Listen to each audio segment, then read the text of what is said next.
The US Navy give away a supercarrier for free? Yeah, you heard that right. The USS Kitty Hawk, a supercarrier that used to dominate the seas, was sold for a single penny, 1 cent. But how did that happen? The USS Kitty Hawk wasn't just any ship. It was once the pride of the US Navy, the flagship of the 7th Fleet. This massive floating city served for almost 50 years, carrying tens of thousands of sailors, seeing action from the Vietnam War all the way through the early 2000s. It's big. We're talking about a ship that's almost as long as 3 football fields. But instead of turning this ship into a museum for everyone to visit and remember, they sold it off for scrap. And not just for a regular price, but for 1 penny. That's right, a ship that was once worth billions was sold for less than a candy bar. Why? It's not because they didn't want to preserve it. The reason has everything to do with money and nuclear reactors. Here's the thing. Keeping an aircraft carrier, especially a supercarrier, running as a museum is super expensive. We're talking about millions of dollars every year, just for maintenance. And then, if it's a nuclear-powered carrier, like the newer ones, it's even more complicated. Before you can turn it into a museum, you've got to take out the nuclear reactor. And that's not cheap.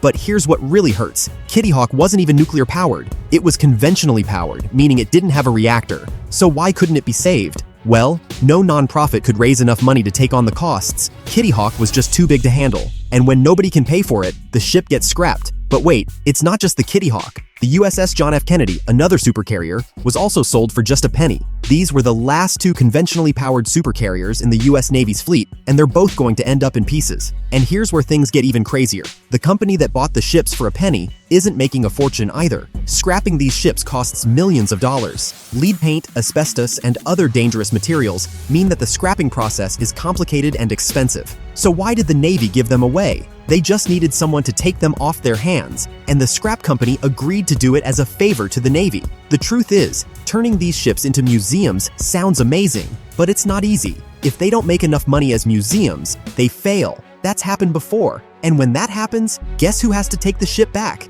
Yep, the US Navy. So instead of taking that risk, they just get rid of them.